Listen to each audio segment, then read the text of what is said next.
She looked me straight in the eye and loudly declared I was drunk and disorderly, to have security kick me out, just because she wanted my table for a famous TikToker. She had no idea that I was the only person in Seattle with the authority to sign the $2 million check to save this failing restaurant from bankruptcy. But I'm getting ahead of myself. The story truly begins about an hour before that incident, 7 o'clock on a Thursday evening. I was standing outside the Aurelian Room, watching the soft glow of Edison bulbs illuminate the restaurant's etched glass doors. The autumn air carried the scent of rain-soaked concrete and expensive cologne from the couple walking past me. Today, I wasn't Dorothy Campbell, Senior Acquisition Director at Halcyon Capital Group. I was a mysterious guest. I was here to execute the final mystery shopper step of our due diligence process. Playing the role of a diner in Seattle tech casual style, I wore dark, raw denim jeans worth $200 and a custom-tailored blazer in cream. My hair was pulled back in a casual ponytail, and I'd swapped my usual heels for leather ankle boots. In this city, that was exactly how tech millionaires dressed: understated wealth, nothing flashy. The kind of person who could afford to drop $500 on dinner without blinking. My objective was crystal clear: conduct a direct evaluation of this fine dining restaurant's operations, service quality, and management competence. The Aurelian Room was on the market for $2 million because it was hemorrhaging cash, 2 months behind on staff salaries, outstanding vendor debts piling up. The owners, Mr. and Mrs. Peterson, were desperate to sell and retire to Arizona before the whole thing collapsed. In the due diligence file sent to Halcyon, the general manager was listed simply as M. Fields. I'd reviewed the financials, the lease agreements, the inspection reports. Everything looked salvageable with proper management. The location was prime, right in the heart of downtown Seattle's restaurant district. The brand had prestige. The bones were good. It just needed an injection of capital and competent leadership. I pushed open the door, and the warmth of the restaurant enveloped me. Soft jazz played from hidden speakers. The scent of truffle oil and seared meat hung in the air. Crystal chandeliers cast warm light across white tablecloths and polished silverware. And then I saw her. When I walked into the lobby, I was stunned. Directing the staff right in front of me, gesturing with a leather-bound reservation book, was someone I knew all too well. The name tag on her lapel read clearly: Madeline Fields, General Manager. My heart skipped a beat, then hammered against my ribs. It was Madeline Campbell, my biological sister. Since we had cut off all contact 6 years ago, I had no idea my sister had married and changed her last name. The name on the paperwork hadn't raised a single red flag. M. Fields could have been anyone: Marcus, Michelle, Martin. Never in 1,000 scenarios had I imagined it would be her. To understand why this moment was so earth-shattering, I have to take you back 6 years. Back then, Madeline was 28 and wanted to open a small fashion boutique. She'd always had expensive taste, designer handbags, luxury skincare, trips to Paris for inspiration. But she'd never had the work ethic or business sense to actually fund that lifestyle herself. So she came to me with tears in her eyes and dreams in her voice, painting pictures of a chic little shop in Capitol Hill where she'd sell curated vintage pieces and emerging designer collections. At her pleading, and under relentless pressure from our parents who had always treated her like fragile crystal that needed protecting, I withdrew my entire savings, at the time $50,000, to give to her. It was everything I'd scraped together working 60-hour weeks at my first investment job. I made one condition: she had to provide me with a business plan. Something that showed she'd done the research, understood the market, had a strategy. Madeline promised.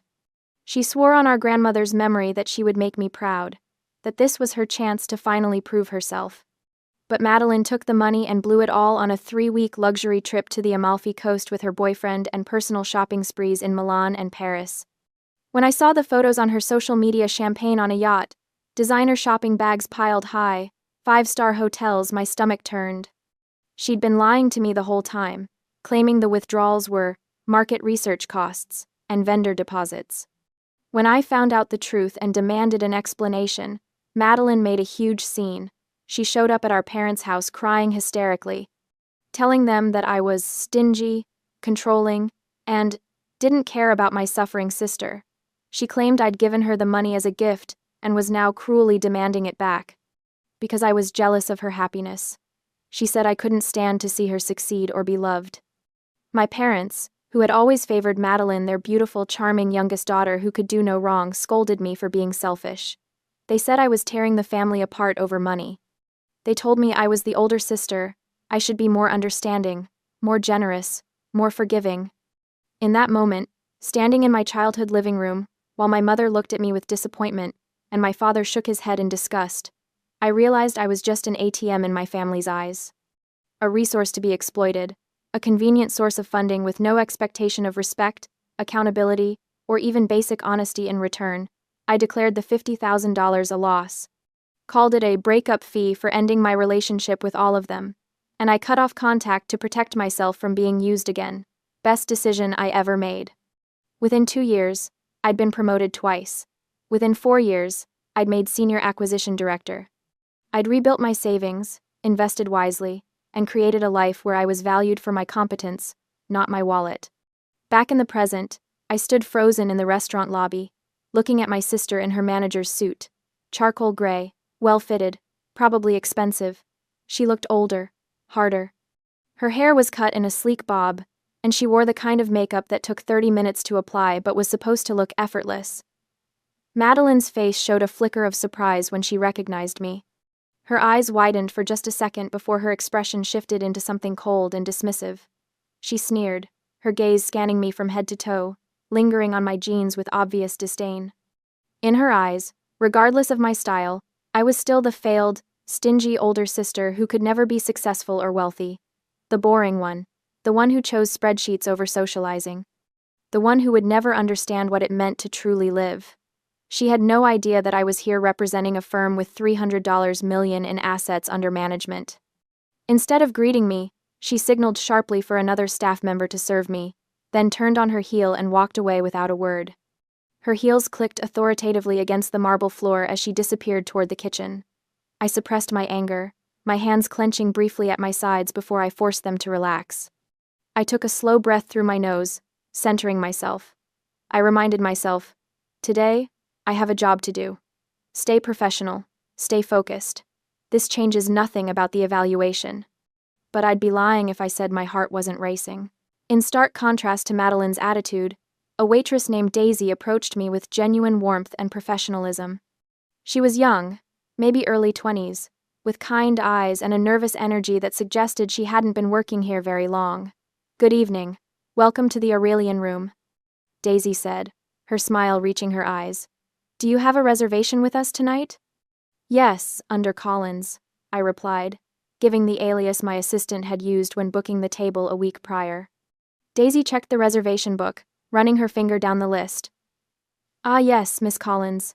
We have you at our VIP table this evening. Right this way, please." She led me through the main dining room, past tables where couples leaned close in intimate conversation and business associates clinked wine glasses over closed deals. The VIP table was positioned in a prime location visible enough to signal status, but tucked into a corner that offered privacy and a view of the entire restaurant. As I settled into the plush velvet chair, Daisy handed me the wine list and menu with practiced grace. "Can I start you with something to drink? Our sommelier particularly recommends the 2015 Bordeaux this evening. It pairs beautifully with our beef Wellington." "I'll take a glass of the Bordeaux," I said, appreciating her enthusiasm. "And I'd love to hear your recommendations for dinner."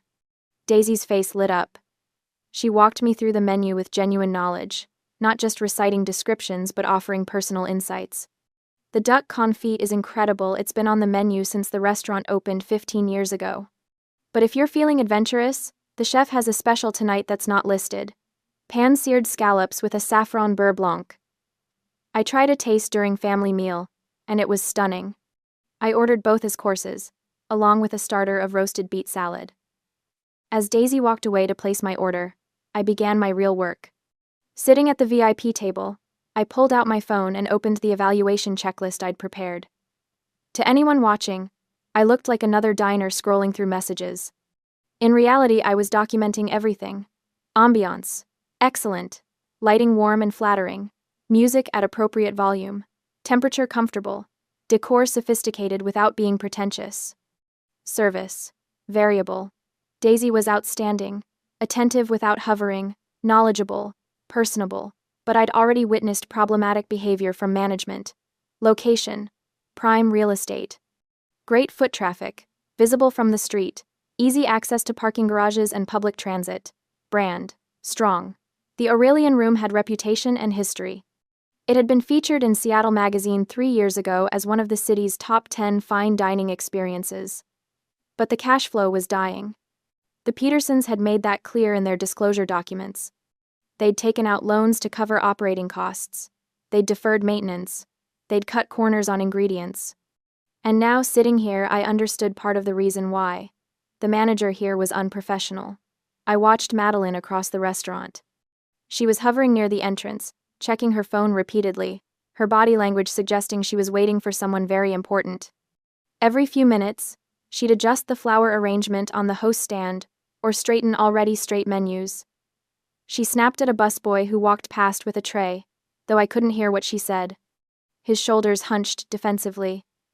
I vaguely realized the threat lay not just in the restaurant's weak financials, but in the operational mindset of this sister of mine. She was willing to sacrifice the experience of ordinary customers or people she personally disliked to chase after superficial recognition. She wanted the influencer photo, the social media mention, the appearance of success rather than the substance of it. That was a management philosophy that would sink any business eventually. About 15 minutes later, I was lifting my glass of red wine to my lips, preparing to take my first sip and appreciate the complex notes of cherry and tobacco, when Madeline suddenly appeared at my table. She didn't come to exchange pleasantries. She didn't come to acknowledge our shared history or the awkwardness of this encounter. Madeline's actions were incredibly fast and rough. She approached from my left side, holding a water pitcher in both hands. "Let me refill your water," she said loudly, her voice carrying to nearby tables. But instead of simply pouring water into my glass from a respectful distance, she deliberately invaded my personal space. She pressed close, her hip bumping against my shoulder as she leaned across the table. The movement was aggressive, invasive, designed to unsettle me. By natural reflex, I startled and recoiled, my body jerking away from the unexpected physical contact. My hand, the one holding the wineglass, flew outward to brace myself. My startle caused the wineglass in my hand to wobble, and the red liquid, which I hadn't even tasted yet, spilled over the rim. The Bordeaux splashed across the pristine white tablecloth, then cascaded onto my cream-colored blazer, staining the fabric in dark crimson blooms. The wine was cold against my skin, seeping through the fabric to my shirt beneath. I felt it spreading, the dampness uncomfortable and shocking. I looked up at her, my jaw tight with controlled anger. "Hey, watch out!" My voice was low, measured, just loud enough for her to hear, but not loud enough to cause a scene. I was acutely aware of the other diner's eyes turning toward us, drawn by the sudden movement. But Madeline didn't apologize. Not even a fake apology. Instead, she smirked, actually smirked, and deliberately spoke loudly for the surrounding customers to hear. "Ma'am, I was just trying to refill your water. You don't need to get so agitated. You're too drunk." The words hit me like a slap. The nearby tables went quiet. I could feel their judgment, their assumptions forming in real time. Drunk woman at the VIP table. How embarrassing. How tacky. I set down the empty wine glass carefully, my hand trembling slightly, not from intoxication, but from the effort it took to contain my rage. "I just arrived and haven't even finished one glass of red wine," I said, keeping my voice calm and factual. "You startled me by getting too close." Madeline leaned down, bringing her face close to my ear. To anyone watching, it might have looked like she was being solicitous, checking on a difficult guest. But her whisper was pure venom, delivered in a threatening tone while maintaining a fake customer service smile on the outside. "I am the law here. Leave now, or I call the police for public intoxication. I'd be very embarrassed if anyone here knew you were my sister." The threat was clear. She would humiliate me. She would have me arrested. She would do whatever it took to maintain her authority and remove me from her territory. My mind raced through options. I could argue. I could demand to speak to the owners. I could cause a scene that would expose her lies, but that would accomplish nothing except confirming the narrative she'd already constructed. It would make me look exactly like the out-of-control drunk she was claiming I was. Immediately after delivering her threat, Madeline stood up straight, smoothing her suit jacket. She turned toward the entrance where a security guard stood watching the dining room, and called out in a sharp, authoritative voice, "Please escort this guest out. She had too much to drink before arriving and is causing a disturbance." The security guard, a large man in a black suit, started walking toward our table. Other diners were openly staring now, some with sympathy, others with disgust. I heard whispered conversations starting around me. Daisy, the kind waitress who had served me so attentively, quickly walked over with worry written across her face. She knew the truth. She'd been there when I ordered. She'd poured the wine herself not 15 minutes ago. She knew full well I had only taken a sip, if that, and was completely sober. But, in the face of the general manager's authority, she didn't dare speak up. Daisy's eyes met mine, and I could see the apology there, the helplessness of someone who needed this job and couldn't afford to challenge her boss. I gave her a slight smile and nodded, a tiny gesture meant to signal that I was okay, that I didn't hold her powerlessness against her. This wasn't her fault. She was just trying to survive in a workplace run by a tyrant. I took a deep breath, centering myself. I was not allowed to lose my composure right now. Anger would only make me look like the drunkard Madeline was painting me to be. Emotion would be used as evidence against me. So instead, I became very, very calm.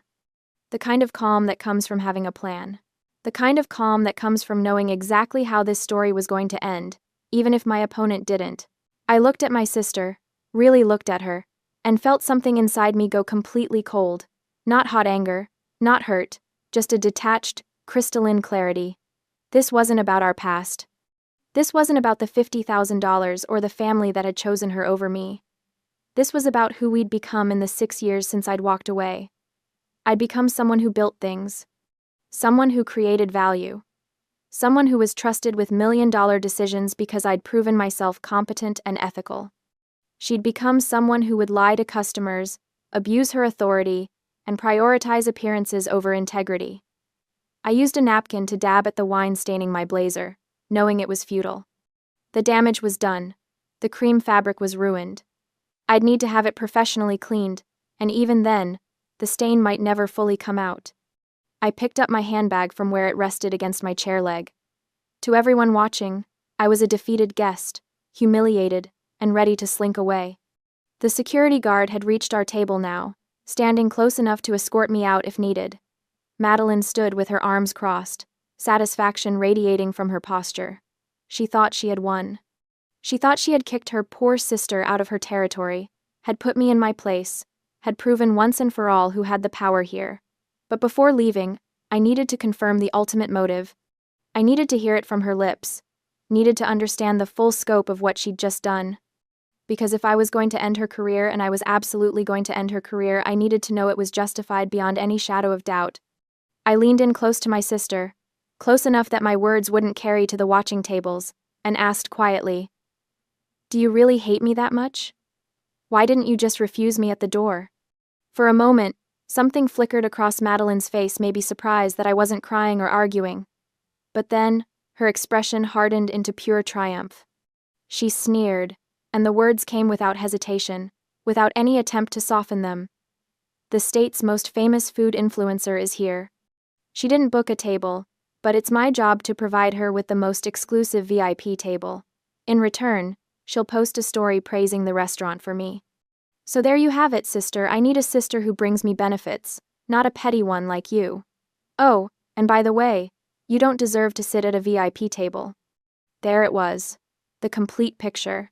She hadn't kicked me out because she hated me, though she clearly did.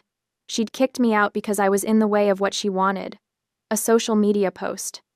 A moment of reflected glory from someone with 1 million followers, the illusion of success.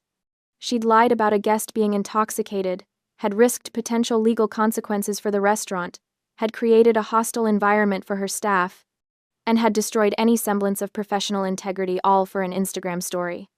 Having said her piece, Madeline turned to Daisy, who was still standing nearby with her hands clasped anxiously in front of her apron. "Daisy, clear this table and get it ready for our real VIP guest. She'll be here in 10 minutes.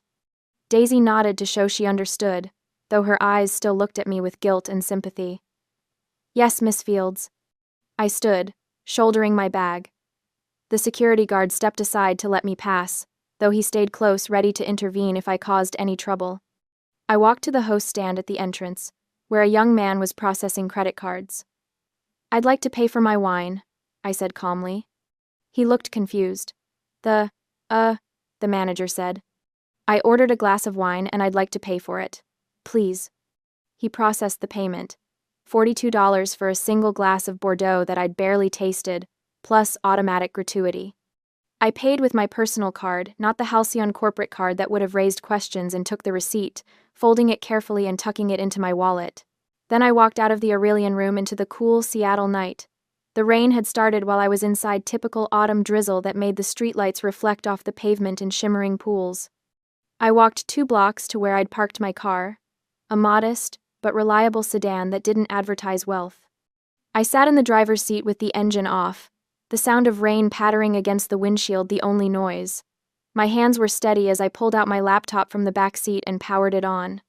This seemed like a humiliating defeat. Kicked out of a restaurant, clothes stained, slandered in front of a crowd of witnesses who would probably dine out on the story for weeks. The drunk woman at the VIP table. Did you see how she argued with the manager? So entitled. But Madeline didn't know, couldn't have known, because she'd never bothered to find out what I'd become, that this very triumph was the death sentence for her career. I understood that this wasn't just personal bullying. It was a massive operational risk. A general manager willing to slander a customer, to fabricate accusations of intoxication, to abuse her authority for social media clout that was someone who would eventually cause legal liability. Someone who would drive away good employees like Daisy. Someone who would tank customer satisfaction scores and destroy the restaurant's reputation. She had just handed me the most powerful weapon to end this deal on my terms. I opened a new document and began to type. Confidential Evaluation Report. Aurelian Room Acquisition. From Dorothy Campbell, Senior Acquisition Director. To CEO, Halcyon Capital Group. Date, today's date. Subject, critical management deficiencies identified during mystery shopper evaluation. My fingers flew across the keyboard, documenting everything with precise, professional language. I described the incident factually, without emotion. I included the cost of my ruined clothing. I noted the specific allegation Madeline had made, and the evidence that contradicted it. The receipt showing exactly 1 glass of wine ordered, the timestamps, the witness statements I would collect from Daisy if needed. I framed it not as personal revenge, but as a serious due diligence concern that directly impacted the restaurant's value and Halcyon's liability exposure. And then I made my recommendation. Acquisition should proceed only with immediate management changes and a reduced purchase price to offset reputational and legal risk. Recommended acquisition price, $1.8 million, a reduction of $200,000 from asking price. I attached my receipt. I attached photos of my stained clothing, time-stamped from the restaurant's parking lot. I attached excerpts from the due diligence file, showing M. Field's employment history, noting that she'd been with the restaurant for only 8 months, coinciding with the beginning of its financial decline. I read through the report 3 times, checking for any hint of personal bias or emotional language. There was none. It was a cold, professional assessment of a management failure that posed material risk to our investment. At 8:47 p.m., I hit send. The email disappeared into the digital void, winging its way to my CEO's inbox where it would wait until morning. The whoosh of the email leaving my outbox seemed louder than it should have been in the quiet car. Madeline thought she'd won tonight. She had no idea that she'd just lost everything. Then I opened a new message, this one private, addressed only to Christopher Hill, CEO of Halcyon Capital Group and my direct superior for the past 8 years. Christopher, I need to disclose a conflict of interest that arose during tonight's site visit. I have just discovered that M. Fields, the general manager of the Aurelian Room, is my estranged biological sister. We have not had contact in 6 years due to personal family matters. The conflict became apparent during the incident I documented in my formal report. However, I want to be absolutely clear. My professional assessment stands independent of our personal history. The operational failures I observed would warrant the same conclusion regardless of the manager's identity. Due to the personal connection, I respectfully recuse myself from the final acquisition decision. However, I stand by my assessment regarding operational risks and recommend Halcyon assign a secondary evaluator to verify my findings before proceeding. I am available to discuss this matter further at your convenience. Dorothy Campbell. I sent that one too. Then I closed my laptop and sat in the silence. The wine stain on my blazer had started to dry, leaving a darker patch that would probably never come out completely. $400 for this blazer. Ruined. I could buy 10 more without thinking about it, but that wasn't the point. A strange, uncomfortable feeling rose within me, something hollow and aching in my chest. But it wasn't because I'd been kicked out. It wasn't because she'd humiliated me in front of strangers. I was sad because my sister was still that same person. 6 years had passed, and she hadn't changed at all. Still choosing image over substance. Still prioritizing what looked good over what was right. Still hurting people without a second thought because they didn't fit into her perfectly curated world. I'd given her $50,000 once, believing she'd grow up. Believing she'd learn. Tonight proved I'd been wrong. I started my car and drove home through Seattle's empty streets, the city lights blurring past my windows. The next morning, my phone rang at 6:47 a.m. I was in my kitchen, still in my pajamas, when Chris's name flashed across the screen. Dorothy. His voice was tense. I've reviewed your report. I'm sending Marcus to complete the evaluation. But between you and me, you just saved us a nightmare. The Petersons called me 20 minutes ago. Apparently your sister was fired this morning. That fast? I kept my voice neutral. Mr. Peterson was livid. Said he'd received calls from 2 other customers who had similar experiences with her, one last month, one 2 weeks ago. Your report was the final straw. He terminated her for gross misconduct. No severance, no reference letter. I closed my eyes. Understood. Get some rest, Dorothy, you've earned it. I'll handle things from here. After we hung up, I stood at my kitchen window, looking out at Puget Sound in the distance. The water was gray-blue in the early morning light, calm and endless. Madeline was unemployed. In a city where the hospitality industry was tightly networked, where general managers talked and reputations spread fast, she'd be lucky to get a hostess position after this. I should have felt triumphant, victorious. Instead, I just felt tired. 1 month later, Seattle was transitioning into fall. The leaves on the trees lining my street had turned copper and gold, and there was a crispness in the air that made me pull my favorite cardigan tighter as I walked to my car each morning. Halcyon Capital Group had completed the acquisition of the Aurelian Room 3 days ago. The paperwork sat in a leather portfolio on my desk, stamped and signed, official and final. The final price, $1.8 million. Marcus had conducted the follow-up evaluation and confirmed everything in my report. The Petersons, desperate and with limited leverage after the management scandal became known, had accepted Halcyon's revised offer, $200,000 less than their asking price. $200,000 in savings that Christopher had specifically credited to my thorough due diligence and risk assessment. There was talk of a bonus, a promotion maybe to vice president of acquisitions. I should have been celebrating. Instead, I was sitting in my home office on a Wednesday afternoon when my phone vibrated on the desk, a text message from an unknown number. But I recognized it immediately. I'd never deleted it from my old contacts, even after 6 years of silence. Madeline. My thumb hovered over the screen. I could delete it without reading. Block the number, move on. But I opened it.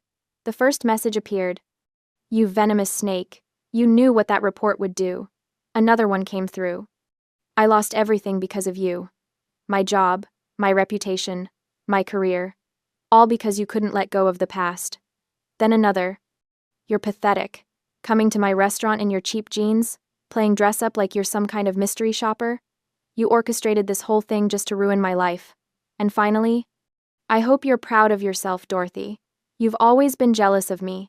This is who you really are, a bitter, vindictive person who destroys family out of spite. I read each message twice. 3 times. The words were so familiar, the deflection, the blame-shifting, the complete inability to see her own role in any of it. She was still playing the victim. Still convinced that the world was wrong and she was right. You orchestrated this whole thing. I almost laughed. If I'd orchestrated it, I would have planned to run into her? To be humiliated in front of a restaurant full of people? To have wine thrown on me like I was some kind of problem to be dealt with? No, I'd just shown up to do my job. She'd done the rest herself. I thought about not responding, just letting the silence be my answer. But I'd been silent for 6 years, and where had that gotten me? She still hadn't learned, still hadn't grown, still thought the world owed her something just for existing. I typed a response, my fingers steady on the screen. I didn't fire you. I just reported how you treated a customer wearing jeans. You fired yourself. I hit send before I could second guess it, then I turned off my phone completely. The screen went black, and with it, the last thread connecting me to the sister I used to have. I walked to my kitchen and made tea chamomile with honey, something my mother used to make when I was young. The steam rose from the cup, fragrant and soothing. I carried it to my living room and sat by the window, watching the Seattle skyline in the distance. Somewhere out there, Madeline was probably furious. Probably texting more hateful messages to my dead phone. Probably calling our mother if she still talked to her to complain about how unfair life was, how her terrible sister had sabotaged her. But that wasn't my problem anymore. For 6 years, I'd carried the weight of our broken relationship like a stone in my chest, wondering if I'd been too harsh, cutting her off over money, wondering if I should reach out, try to mend things, be the bigger person. Tonight proved I'd been right to walk away. Some people don't change. Some people go through their entire lives blaming everyone else for their problems, never looking in the mirror, never taking responsibility. Madeline was one of those people. She always had been. And I was done trying to save her from herself. I took a sip of my tea and thought about the hospitality industry, the world Madeline had chosen, the world I evaluated and analyzed from the outside. In hospitality, you can judge a manager's character not by how they treat VIP guests, but by how they treat the guests they don't know. The ones who show up in jeans and sneakers. The ones who order modestly. The ones who look ordinary. Because those guests are the real test. Anyone can smile and bow for a celebrity, for an influencer, for someone who can boost your social media presence. That's easy. That's self-serving. But treating every customer with respect, regardless of what they wear or how they look or what they can do for you, that takes character. That takes integrity. Madeline had failed that test spectacularly. I smiled into my teacup, feeling lighter than I had in years. My phone stayed off for the rest of the evening. Tomorrow, I'd turn it back on and block her number permanently. I'd forward her messages to my attorney, just in case documentation, nothing more. But tonight, I just sat in my quiet apartment and felt free. The next project was already waiting on my desk, a boutique hotel in Portland that was considering selling to a larger chain. Christopher wanted me to do the initial assessment next week. I was ready. I'd learned something valuable from Madeline, even if she'd never intended to teach me. The best revenge isn't loud or dramatic. It isn't about public confrontation or grand gestures. The best revenge is simply being good at your job. Documenting the truth. Letting someone's own actions speak for themselves. And then walking away with your head high, knowing you don't owe toxic people anything, not your money, not your time, and certainly not your peace of mind. I finished my tea as the sun set over Seattle, painting the sky in shades of orange and pink. The Aurelian Room would reopen in 2 weeks under new management. Halcyon was already interviewing candidates, people with actual hospitality experience, people who understood that every customer deserved respect. Madeline would have to find her own way forward. And I would finally, truly, move on with mine.